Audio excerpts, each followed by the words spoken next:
हे बघ, प्रत्येक स्त्री ही मुलगी, बहीण, पत्नी, सून, आई अशी असते, पण ती त्याबरोबर एक गृहिणी असते. आणि माझी आई उत्तम सुगरण होती, त्यामुळे रोज कोणी ना कोणी जेवायला यायचं. आई ते अगदी बेमालूमपणे करायची. मी जेव्हा शाळेत होते तेव्हा मी म्हणजे गावात काहीही असलं तरी मी त्याच्यात म्हणजे माझा सहभाग असायचा. नमस्कार. आज साई सखीमध्ये आपण भेटणार आहोत सौ अनिता राजेंद्र जोशी यांना. एक आदर्श सून, कर्तव्यदक्ष पत्नी, मायाळू आई आणि प्रेमळ मैत्रीण तर त्या आहेतच. त्याचबरोबर श्रीरामपुरातील प्रथितयश प्राथमिक शाळा, दादा वामन जोशी आणि कन्या विद्यालय या सगळ्याचा लेखाजोखा त्या बघतात. हे बघत असतानाच श्रीरामपूर महिला मंडळ, सर्वशाखीय ब्राह्मण महिला मंडळ, रिदम सोशल फोरम, प्रवासी संघटना, ग्राहक मंच या सगळ्याचं नियोजन त्या बघतातच आणि प्रत्येक क्षेत्रात स्वतः सहभागी होतात.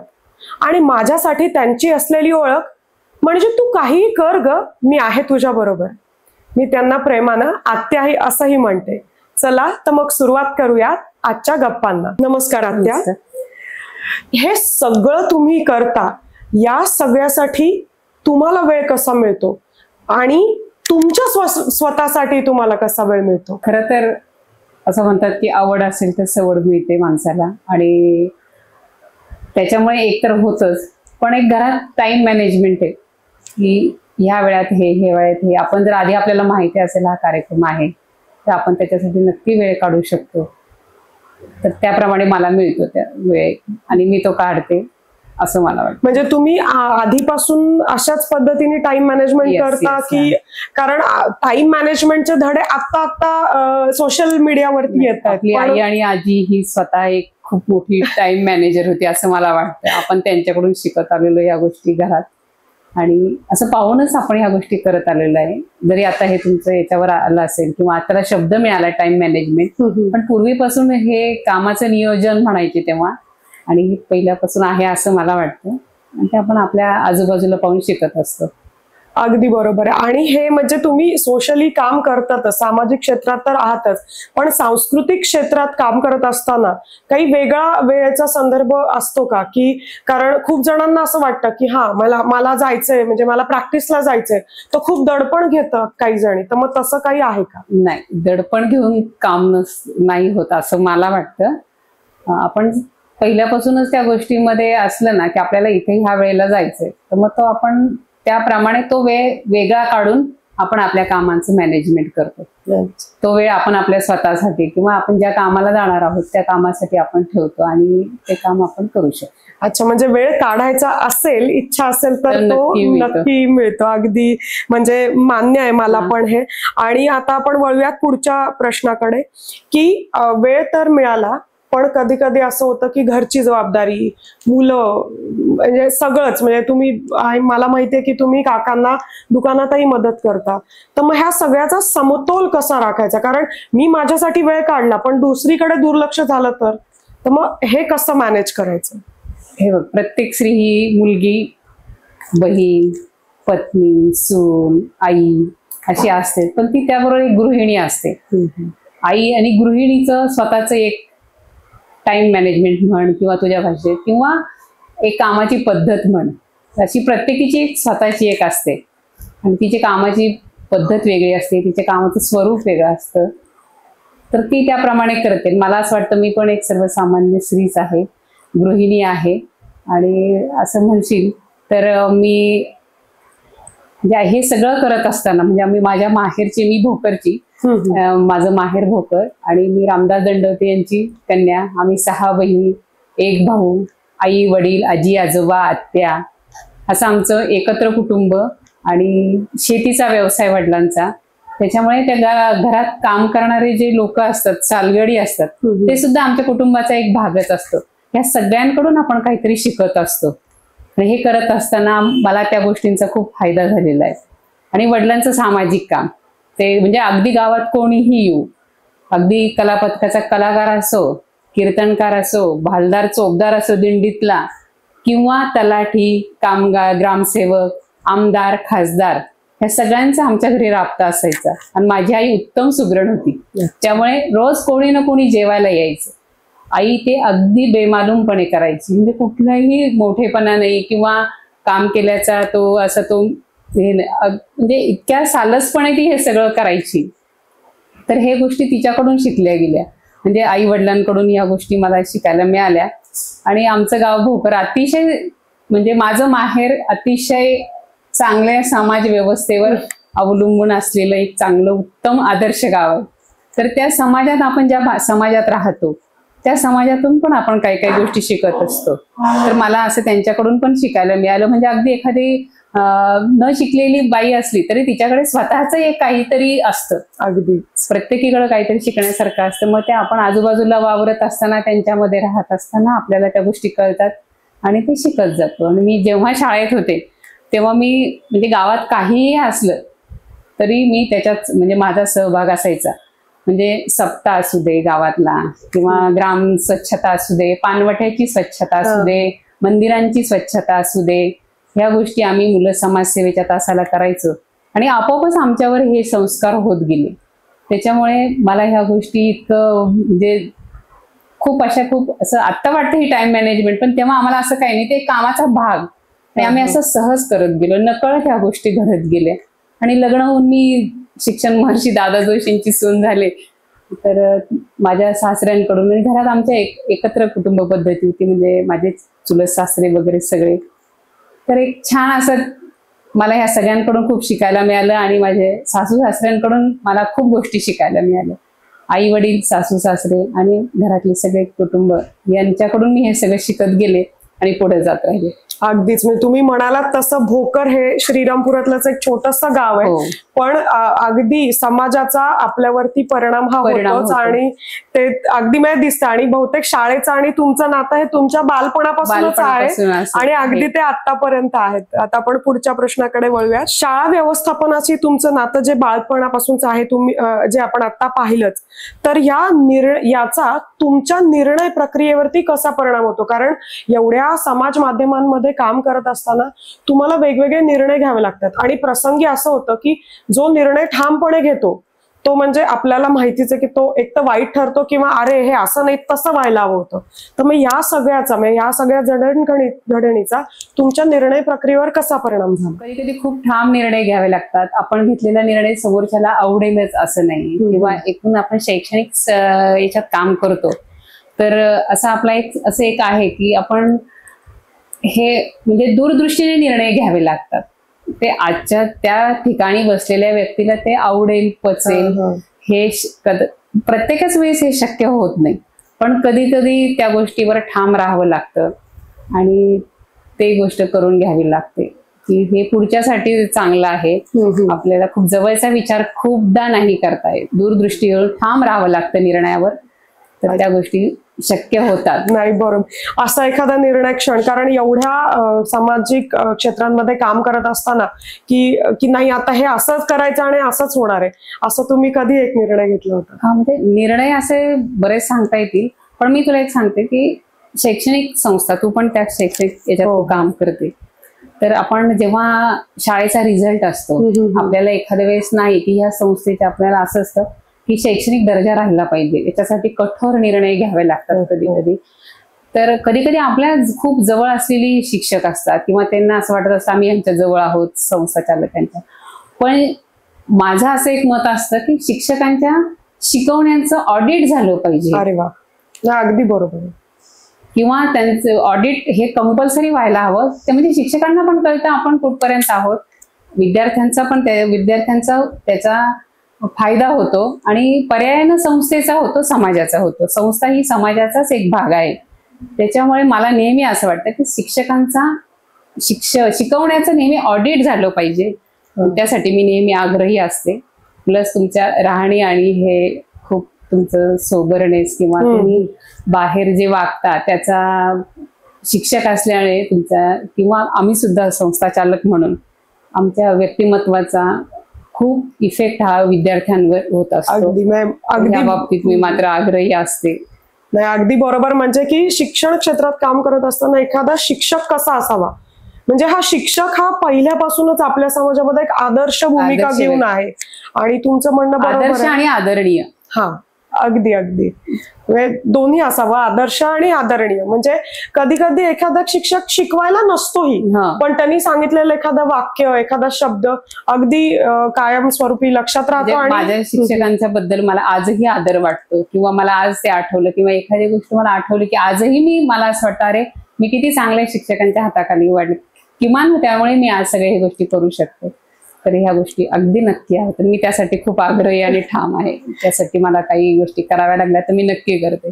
नाही, मुलांच्या बाबतीत किंवा आपण असं म्हणूयात येणाऱ्या पिढीच्या बाबतीत हे खूपच अगदी महत्वाचा हा निर्णय तुम्ही घेतला आणि प्रत्येक वर्षी तुम्हाला तो घ्यावा लागतो. आता तुम्ही शाळाही बघता आणि सांस्कृतिक उपक्रमांमध्ये तेवढ्याच म्हणजे मोठ्या पदांवरती तुम्ही काम करता.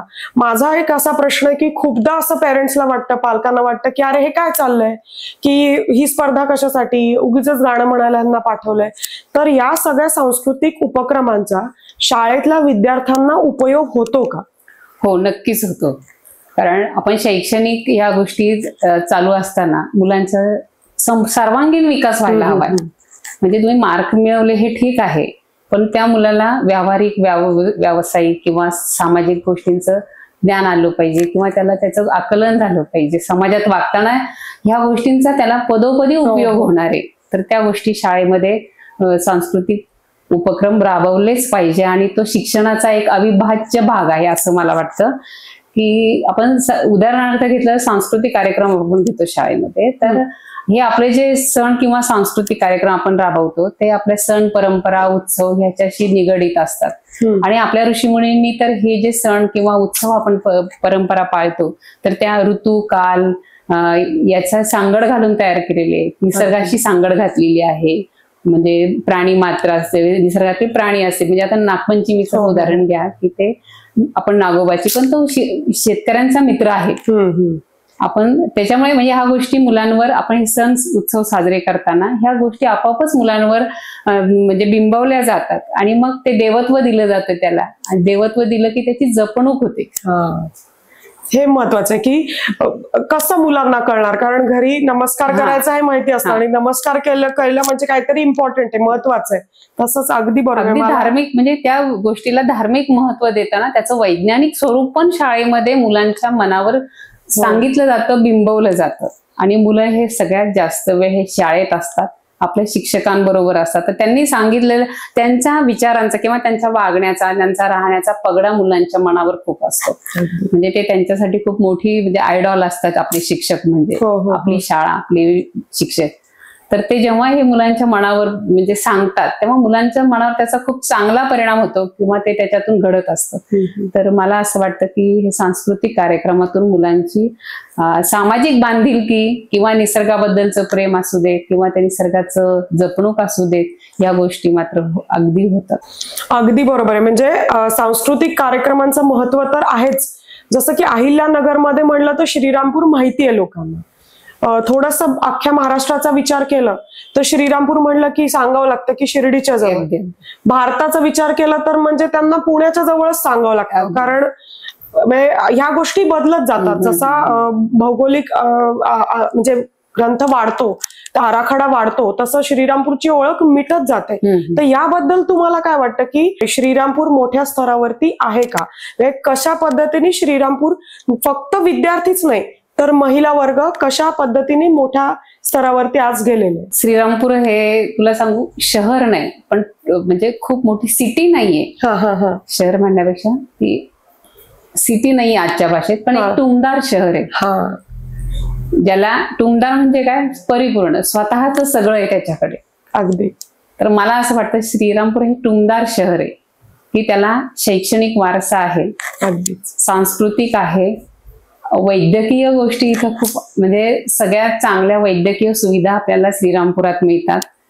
श्रीरामपुरातल्या लोकांची मानसिक जी लेव्हल आहे ती खूप चांगल्या प्रकारे आहे असं मला वाटतं. की आपण रात्री बेरात्री आपण रोडवरून एकटं येऊ शकतो. म्हणजे स्त्रियांसाठी जर विचार केला हा तर आपण इथे आपण सुरक्षित म्हणजे दुसऱ्याकडे विचार केला तर, आणि इथे आपल्याला एकमेक ओळखत असतात, त्याच्यामुळे आपण इथं म्हणजे बऱ्यापैकी आपल्याला इथं म्हणजे श्रीरामपूर हे मला असं वाटतं की चांगलं शहर आहे आणि पुण्या मुंबईची तुलना याच्याशी होऊ शकत नाही. पण तरी सुद्धा आपण आपल्या परीनं आपण योग्य आहोत असं मला वाटतं. नाही, तुम्ही म्हणाला तेच अगदी योग्य. श्रीरामपूर त्यातल्या त्यात परिपूर्ण आहे, म्हणजे वेगळं काही करायचं नाहीये, सगळं अवेलेबल आहे. म्हणजे उत्तम शैक्षणिक संस्था आहेत. ज्या आपण एखादं शहर निवडताना करतो की तिथं वैद्यकीय सेवा कशा आहेत, तिथली माणसं कशी आहेत, तिथलं शैक्षणिक वातावरण कसं आहे, सामाजिक सौहार्दपूर्ण वातावरण आहे का. तर मला असं वाटतं ह्या श्रीरामपुरात आपल्या ज्या 5 तुम्ही क्रायटेरिया ठरवल्या तर त्यात माझ्या 4 नक्कीच तुम्हाला याच्यामध्ये मिळतील असं मला वाटतं. अगदी. यानंतर आपण पुढच्या प्रश्नाकडे वळूयात. शाळा हे एक समाजाचं छोटंसं प्रतिबिंब असतं आणि या सगळ्यावरती तुमची भूमिका काय, या म्हणण्यावरती तुमची भूमिका काय आहे? हो, शाळा हे समाजाचं प्रतिबिंबच आहे असं मला वाटतं. तो अगदी योग्य शब्द वापरला तो.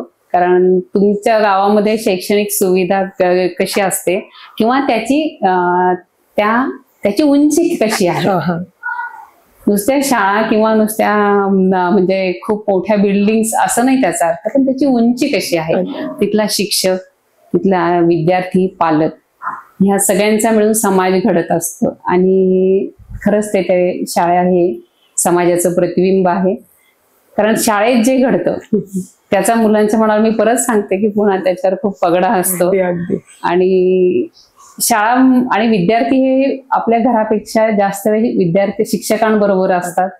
शाळेतल्या गोष्टींचा मुलांवर परिणाम होतो आणि महत्वाचं म्हणजे त्यांचा शैक्षणिक दर्जा हे होतो आणि सामाजिक गोष्टी किंवा व्यक्तिमत्व विकासासाठी त्या गोष्टींचा विचार होतो.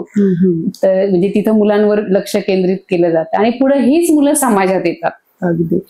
म्हणजे एका शाळेत जर एक व्यवस्थित परिपूर्ण जर नागरिक घडलेला असेल तर तो समाजात खूप ठामपणे उभा राहतो किंवा त्याला त्याची वैचारिक म्हणजे त्याची चौकट असते त्याच्याकडे, त्या विद्यार्थ्याकडे की हे बरोबर काय करावं, याच्यापेक्षा काय करू नये याचं हे त्याला जिथं कळतं किंवा जिथं हे संस्कार होतात तर त्याची सुरुवात ही शाळेपासून होते. त्याच्यामुळे मला असं वाटतं शाळा हे खरंच समाजाचं प्रतिबिंब आहे. नाही, तुम्ही हे अगदीच बरोबर बोललात की काय करावं यापेक्षा काय करू नये हे जास्त समजणं गरजेचं आहे. नाहीतर करायला खूप काही गोष्टी आहेत, पण काय नाही केलं पाहिजे हे खरंच एक उत्तम शाळा, आदर्श शाळा नेहमीच सांगू शकते. आणि माझ्या ओळखीमध्ये जेवढे आत्ताचे माझे म्हणजे मैत्रिणींचा जो परिवार आहे त्यांच्या घरातले बरेचसे जण हे दादा वामन जोशी शाळेतून किंवा कन्या शाळेतून, अगदी माझी स्वतःची नणंद सुद्धा त्या शाळेत होती. उदाहरण तू विषय निघाला सांगते की आता दादा वामन जोशी नवीन मराठी शाळेला 75 वर्ष पूर्ण होत आहेत आणि बालिका विद्यालयाला ते झालेले आहेत. आपण त्यांच्या अमृत महोत्सवाकडे आपण चाललेलो आहोत. तर बालिका विद्यालयाचा जेव्हा आम्ही विद्यार्थिनींचा म्हणजे माझी विद्यार्थिनींचा मेळावा घेतला, म्हणजे ज्यांना ज्यांना जिथून म्हणजे मिळाली ही बातमी, शाळेने पण संपर्क केला, पण मुली आल्या.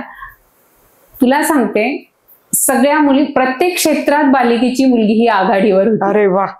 आणि ती आधी नवीन मराठीची विद्यार्थिनी होती. मला तुम्ही सांगताना पण अंगावर अगदी शहारे येतात. म्हणजे माझ्या शाळेतली विद्यार्थिनी सायंटिस्ट आहे, पायलट आहे, इंजिनियर आहे, डॉक्टर आहे, गृहिणी उत्तम आहे, समाजसेविका आहे, शिक्षिका आहे. अशा सगळ्या क्षेत्रात मुली इतक्या चांगल्या प्रकारे प्रगती केलेली आहे. आणि त्या आल्या तेव्हा त्या अशा ओसंडून त्यांच्याबद्दल सांगत होत्या की आम्हाला शाळेने काय दिलं आणि आम्हाला त्याचा समाजात जाताना कसा उपयोग झाला. म्हणजे इव्हन मुलींच्या शाळेमध्ये ह्या गोष्टीकडे पण बारीक लक्ष द्यावं लागतं की तुम्ही कसं राहायचं, कसं असलं पाहिजे, तुम्ही कसं बाहेर वागलं पाहिजे, हे सुद्धा शिक्षक त्यांच्याकडून म्हणजे त्यांच्यावर ह्या शिस्तीचा तो एक भाग म्हणून.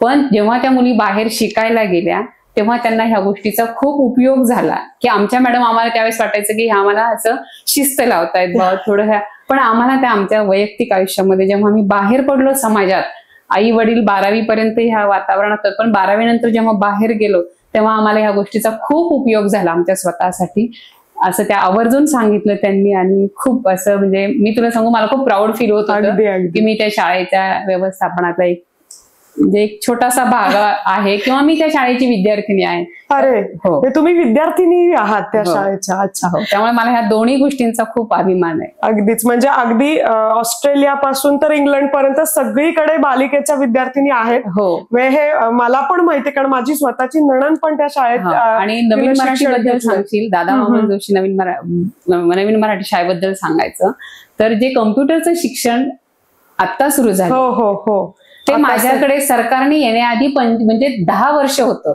अरे बापरे. हो, म्हणजे महाराष्ट्रातली पहिली प्राथमिक मराठी शाळा अशी होती की जिने कम्प्युटरचं शिक्षण पहिल्यांदा सुरू केलं. अरे वा, म्हणजे हे तर खरंच खूप जणांना माहित पण नाही की पहिली शाळा आहे महाराष्ट्रातली की जिनं शाळेत संगणकाचा विषय घेऊन तो शिकवायला सुरुवात केली मुलांना. जेव्हा सरकारने सुरू केलं त्याच्या आधी 10 वर्ष माझ्याकडे ते चालू होतं. बापरे, म्हणजे अगदी केवळ दादा जोशींची दूरदृष्टी. आणि बेलापूरचे काळे म्हणून एक उद्योजक आहेत, त्यांचा मुलगा परदेशात, म्हणजे मला आता त्यांचं नाव तुला पटकन सांगता येत नाहीये, पण त्यांचा मुलगा परदेशात कम्प्युटर सायन्सचे PhD झाले होते. आणि त्यांच्या मार्फत त्यांनी माझ्या सासऱ्यांशी ते खूप संलग्न होते.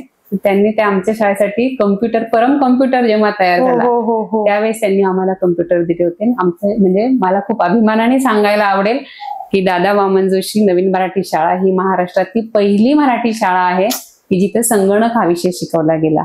आणि राहिला इंग्रजीचा, आपण आता इंग्रजीचं हे म्हणतो की इंग्रजी शिक्षण व्यावसायिक शिक्षण असायला हवं वगैरे वगैरे, पण जेव्हा सरकारने स्मार्ट पीटी सुरू केली 25 त्याच्या आधी 25 वर्ष नवीन मराठीमध्ये एक वेगळा शिक्षक घेऊन इंग्रजी शिकवलं जात होतं. अरे बापरे, म्हणजे ऑलरेडी ते सगळं दूरदृष्टी ठेवून काम चालू होतं. ह्या गोष्टीची खूप दूरदृष्टी ओळखून विषयाचं म्हणजे त्याचं महत्व ओळखून त्यांनी 25 वर्ष आधी, तुला सांगते 2000 साली स्मार्ट पीटी झाली, त्याच्या आधी जवळजवळ 15-20 एक वर्ष म्हणजे शाळेमध्ये वेगळा शिक्षक, वेगळ्या पगारावर वेगळा शिक्षक ठेवून त्यांना प्रत्येक वर्गाला इंग्रजी शिकवलं जात होतं. आणि त्यामुळे मुलांना कधीही त्या शाळेत शिकून गेलेल्या कुठल्याही विद्यार्थ्यांना इंग्रजीचा कधीही प्रॉब्लेम आला नाही, कारण त्याचा बेस पक्का होता. हे तर म्हणजे खरंच पहिला कम्प्युटर, म्हणजे श्रीरामपूर सारख्या महाराष्ट्रातल्या छोट्या आपण असं म्हणूयात गावामध्ये जर पहिला कम्प्युटर जी शाळा देऊ शकते ते पण जवळजवळ 50 वर्षापूर्वी, तर म्हणजे आता तर ती मुलं मला माहितीये की येणाऱ्या 20-25 वर्षात तर प्रत्येक क्षेत्रामध्ये ती नक्कीच असेल. आणि या काळाची मागणी किंवा आपण विचार करून माझ्या नवीन मराठी शाळेच्या, दादा वामन नवीन मराठी शाळेच्या 11 तुकड्या बालवाडीपासून 11 तुकड्या 4थी पर्यंत आहेत. अरे बाप. आणि त्या सगळ्या सेमी इंग्लिशच्या आहेत. अच्छा, म्हणजे एकही पूर्ण मराठी माध्यम नाही तर सगळ्याच्या सगळ्या सेमी इंग्लिश आहे. अरे वा. की मुलांच्या पुढच्या याच्यासाठी त्यांना आपल्याला मदत होईल आणि आम्ही ते सेमी इंग्लिश सुरू केलेलं आहे. अरे बाप, हे तर खूपच, म्हणजे मलाही माहित नव्हतं, कारण शैक्षणिक क्षेत्रात असूनही या गोष्टींपासून आम्ही थोडेसे लांब असतो की एवढे डिटेलमध्ये माहिती नसतेच. म्हणजे खरंच हे खूप, मला हे खूप चांगलं व्यासपीठ मिळालं की मला की आपण साई सखीच्या माध्यमातून शिर्डी पंचक्रोशीतल्या वेगवेगळ्या जी गावं आहेत, राहुरी, श्रीरामपूर, राहता, कोल्हार, कोपरगाव आणि संगमनेर, कारण बऱ्याचदा असं होतं मोठमोठ्या व्यासपीठांवर जाताना मलाही असा प्रश्न पडतो की श्रीरामपूर म्हणजे मी नक्की कुठली आहे हे सांगायचं कसं. तर माझंही श्रीरामपूर, कारण आज लग्नाला माझ्या 15 वर्ष झाली आणि मी श्रीरामपूरमध्ये आल्यावर माझ्या नाही तर सगळ्यांच्याच तोंडावर प्रश्नचिन्ह होतं की अरे बापरे, ही श्रीरामपूरमध्ये राहील का. तर मी राहिले आणि मला छान वाटतंय. तर मला छान ज्यांच्यामुळे वाटलं त्यांच्यापैकी तुम्ही एक आहात. आणि मला माहितीये की तुम्ही समाजाला, आणि नाही फक्त समाजालाच नाही तर अख्ख्या श्रीरामपूरच्या सांस्कृतिक क्षेत्राला एक वेगळी व्याख्या दिलेली आहे. आणि हे मी अगदी जवळून पाहिलंय. मी स्वतः नारायणी ग्रुपची सदस्य होते. काही कारणास्तव मी कंटिन्यू नाही करू शकले, कारण माझं शाळा, माझं जॉब, माझी मुलं आणि एकंदरीतच जबाबदाऱ्या. पण मला माहितीये की तुम्ही तर इतकी वर्ष, आणि नारायणीला आय गेस 19 वर्ष झाली आहे. घरात असं म्हणतात 1-2 बायकांचं ऐकायचं म्हणजेच नमस्कार. नारायणीमध्ये माझ्या मते 20 जणी अगदी असतात आणि दरवेळेस वेगळ्या असतात, म्हणजे बदलत असतात काही जणी, आणि प्रत्येकीचे कौटुंबिक हे असतात. त्यामुळे माझं एक आग्रह असतं की तुम्ही आधी घर सांभाळा, मुलांना वेळ द्या, आधी फॅमिली फर्स्ट, मग ह्या गोष्टी नक्कीच आणि सगळ्याजणी छान करतात. आम्हाला एक तुमच्याबद्दल असा एक आठवणीतला किस्सा की हा एक तर वेगळा काहीतरी आणि सगळ्यांना ऐकायला आवडेल असा एखादा किस्सा प्लीज तुमच्याकडे. म्हणजे कशाबद्दल, म्हणजे नेमकं कशाबद्दल सांग? कोणताही एक सांस्कृतिक किंवा सामाजिक क्षेत्रातला कोणताही एक चालेल, की एक आठवण म्हणून, की तुम्हाला असं विचारल्यावर पहिले तेच आठवतात असं. हा, म्हणजे किस्सा म्हणण्यापेक्षा मी अगदी खूप माझा चांगला अनुभव, ज्यावेळेस आम्ही झी मराठीवर गेलो नारायणी ग्रुप तर्फे. अच्छा. चला जागू या मंगळागौर म्हणून असा त्यांचा कार्यक्रम होता आणि आम्ही गेलो तिथे सहभाग घेतला. सहकार सभागृहात तो कार्यक्रम होता आणि तिथे पूर्ण महाराष्ट्रातल्या बायका आलेल्या होत्या. तर तिथून तिथून सुरुवात होती आणि नंतर पुढे त्या जाणार होता असं त्यांचं त्या स्पर्धेचा एक होतं. म्हणजे नारायणी बद्दलच तू विचारलं म्हणून सांगतेय. तर आम्ही गेलो तिथे, माझ्या भगिनींनी म्हणजे उत्तम असं सादरीकरण केलं. संकर्षण कराडे आणि दीपा भागवत त्यावेळेस त्या दोघ जण परीक्षक होते. तर मला दीपा भागवत येऊन म्हणाले किंवा संकर्षण की तुमचं सादरीकरण फार छान आहे, शास्त्रोक्त आहे म्हणे. म्हणजे तुम्ही गाणे निवडी किंवा खेळाच्या पद्धती, तुमच्या खेळाची जी लकब आहे किंवा तुमची एनर्जी आहे सगळ्यांची आणि चेहऱ्यावरचं जे त्या खेळाला जे म्हणजे जेवढं तुमच्या असं कुठेही ओढून जाणून तुम्ही स्पर्धेत आल्यासारख्या नाही, तुम्ही नॅचरल खेळत होत्या आणि आम्हाला त्याचा खूप आनंद मिळाला. त्याच्याबद्दल खूप धन्यवाद म्हणे आणि तुमचा ग्रुप खूप छान आहे असं त्यांनी मला जेव्हा सांगितलं तेव्हा मी म्हटलं अरे एवढ्या शहरातून आलेल्या आणि माझ्याकडे तशा म्हटलं तर म्हणजे पुरेशा गोष्टींवर मी तिथे गेलेले होते. सगळं ऍडजस्ट करून इकडचं तिकडचं सगळं. माझ्याकडे वादक नव्हते. अच्छा. माझा तिथे महाराष्ट्रातून दुसरा नंबर आला. मग मी त्यांना म्हणजे त्यांनी परीक्षण करतानाच मला सांगितलं, म्हणजे हे केलं, मी विचारलं की मी कुठे कमी पडलो. ठीक आहे म्हणजे मला मी खूप हे पण तर ते म्हणाले तुमच्याकडे वादक नव्हते. अच्छा. मी म्हटलं सर मी अशा सामाजिक याच्यातून आलेले आहे आणि ठीक आहे म्हणजे मी खेळात कमी नाहीये, त्याच्या बरोबरच्या ज्या गोष्टी आहेत त्या मी तिथे हे झाले. पण मला ते म्हणाले नाही तुम्ही पहिल्याच आहात. अरे फक्त एकच. आणि आपण तुम्ही खूप फेअर आहात. गाणी म्हणा, तुमचं सगळं ते ग्रुपचं आहे जे सगळं हे सगळं खूप छान आहे, पण तुम्ही पहिल्याच आहात म्हणे. असं नका हे करू. एक कोणाला तरी नंबर म्हणजे त्याचं काहीच नाही वाटत. स्पर्धा ही कोणी पहिलं कोणी दुसरं असणारच आहे. पण मला इथं येऊन मला हे पाहून जायचं होतं की मी कुठे आहे, माझ्या भगिनी कुठे आहे. आम्ही म्हणजे मी तुला म्हणते ना आपलं खूप सिटी नाहीये पण आपण एका शहरात राहतो. अगदी अगदी. आणि असं काही नाही की श्रीरामपूरला मिळत नाही, शोधलं की मिळतं असा अनुभव मलाही आलाय. म्हणजे इच्छा असेल तर अगदी सगळंच होतं. आणि मला श्रीरामपूरनी खूप काही दिलंय, खूप ब्लेसिंग्स दिलेले आहेत. आणि मला माहितीये की श्रीरामपूरमध्ये यायच्या आधी प्रत्येकाच म्हणजे तुम्ही तर लहानपणापासून आहात, पण माझ्यासारखी मुलगी किंवा अजूनही काही सुना आहेत की त्या श्रीरामपूरमध्ये येताना खरं तर प्रश्नचिन्ह घेऊन येतात, पण नंतर 2-3 वर्षात नाही आता मी खूप चांगल्या गावात आहे असं त्या म्हणायला लागतात, चांगल्या माणसात. मी खरं सांगू श्रीरामपूरची स्त्री ही खूप पॉझिटिव्ह आहे. अगदीच अगदीच. म्हणजे प्रत्येक घरातली सासू पॉझिटिव्ह आहे, आई पॉझिटिव्ह आहे आणि त्यामुळे येणारी सून पण पॉझिटिव्ह असते आणि सगळ्यांचं मिळून एक प्रगती होते घराची.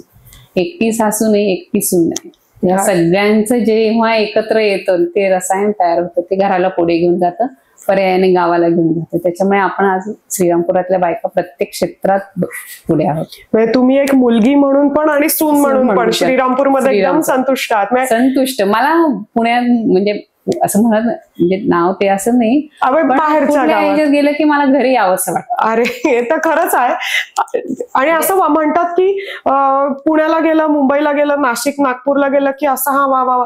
पण मला तर असं वाटतं खरेदी मी खरेदी सुद्धा श्रीरामपूर मधून करते. मला ते श्रीराम म्हणजे खरंच सांगते हे की आपण म्हणजे तुला आता मी हे श्रीरामपुरात आहे ना सगळ्याच गोष्टी चांगल्या म्हणजे मिळतात आणि खरंच चांगलं आहे. म्हणजे अगदी आपण पुण्यात राहिलं तर आपण काय पेशवे नाही आहोत किंवा आपण तिथले कोणी हे नाही आहोत की अगदी हार्ट ऑफ द सिटी. आपण पुण्यात राहिलं तरी वाकड, हिंजेवडी किंवा इकडे बाणेर किंवा इकडे आपण ह्या बाजूला राहणार, त्यापेक्षा श्रीरामपूर बेटर आहे. अगदीच. सगळं हाकेच्या अंतरावर आहे. आपलं एक स्वतःच. आपण पुण्यात तर शक्यच नाही आपण तिथे जाऊन, किंवा आपण तिथे नाही राहायला. पुणेच नाही तर पण कोणत्याच शहरात पण जेव्हा इतकं- आजूबाजूला आपण राहू त्याच्यापेक्षा चांगल्या सुविधा आपल्या गावात आहेत. अगदी, हे तर मान्यच करते मी. त्याच्यामुळे मला त्याच्यातला काहीच फरक वाटत नाही. तिथे थोडं एक दिवस बरं वाटतं. धकाधकीचं जीवन आहे. आपण इथं 5-10 मिनिटात हव्या त्या ठिकाणी पोहोचू शकतो. ट्रॅफिकचा मोठा प्रश्न आहेच आहे. नाही, आणि इथे म्हणजे शांत आणि नैसर्गपूर्ण वातावरण. म्हणजे चिमणी म्हणलं तर चिमणी मी मुलांना दाखवू शकते हो. की ही चिमणी. हो. तसं दुसऱ्या मेट्रोपॉलिटन सिटीमध्ये तर शक्य नाही आता ते. अगदी. आता ह्या सगळ्या गप्पांनंतर एक छोटासा रॅपिड फायर आपण घेऊया. तर मी तुम्हाला काही प्रश्न विचारेल, पटकन त्याची उत्तरं मला तुम्ही द्यायची आहेत. सुरू करूयात. सकाळी उठल्यावर पहिला विचार कामाचा की चहा कॉफीचा? चहा कॉफीचा. तुमचं फेवरेट स्ट्रीट फूड पाणीपुरी की भेळ? पाणीपुरी. ओके. जर एक दिवस तुम्हाला शाळेत विद्यार्थी म्हणून राहायची संधी मिळाली तर कोणता वर्ग निवडाल, कोणती इयत्ता निवडाल? इयत्ता बालवाडी. किती छान. गाणं म्हणायला मिळतात तिथे. अगदी अगदी, आणि बागडायला मिळतं ना, काही टेन्शन नाही. सांस्कृतिक कार्यक्रमात जास्त काय आवडतं, पडद्यामागची धावपळ की स्टेजवरचा ग्लॅमर? Great great. पुढलं काम तुम्ही नेहमी पुढे ढकलता का? नाही, वेळच्या वेळेस. ग्रेट. तुमचं एखादं गुपित म्हणजे एखादं काय आहे की जे आम्हाला आजपर्यंत माहिती नाही? म्हणजे तुम्ही एक उत्तम सादरकर्ते आहातच, पण तरी पण आम्हाला अजून माहित नाहीये. म्हणजे मे बी एखादा स्वयंपाकातला पदार्थ असेल किंवा स्टेजवरती गाणं म्हणणं असेल, की असं एखादं काय? हा, स्वयंपाकातलंच. म्हणजे जसं की कोणता पदार्थ तुम्हाला करायला खूप आवडतो? पुरणाची पोळी. अच्छा, मी नक्की येईल खायला. नक्की. सुट्टीसाठी जायला काय आवडेल, हिल स्टेशन की बीच? Hill station. ओके. कामातून मोकळं झाल्यावर रिलॅक्स होण्यासाठी काय करता, म्युझिक ऐकता की मैत्रिणींना फोन करता? मैत्रिणींना फोन. अगदी. खूप खूप धन्यवाद अनिता आत्या, खूप मजा आली बोलून तुमच्याशी, आणि पुन्हा एकदा मला पण खूप मजा आली, मजा वाटली. आणि धन्यवाद. साई सखीला वेळ दिल्याबद्दल मी तुमचे मनापासून आभार मानते. तुम्ही पण मला इथं संधी दिली त्याच्याबद्दल तुमचे सगळ्यांचे खूप धन्यवाद. Thank you so much. साई सखीचा हा भाग तुम्हाला आवडला असेल तर आमच्या चॅनलला सबस्क्राईब करा, लाईक करा, कमेंट करा, आणि हा भाग तुमच्या मैत्रिणींबरोबरही शेअर करा. तुमच्या गावात राहून तुम्हाला कसं वाटतंय हेही आम्हाला कळवा. आणि पुढची मैत्रीण घेऊन येत आहे तुमच्यासाठी लवकरच साई सखीच्या पुढच्या कार्यक्रमात.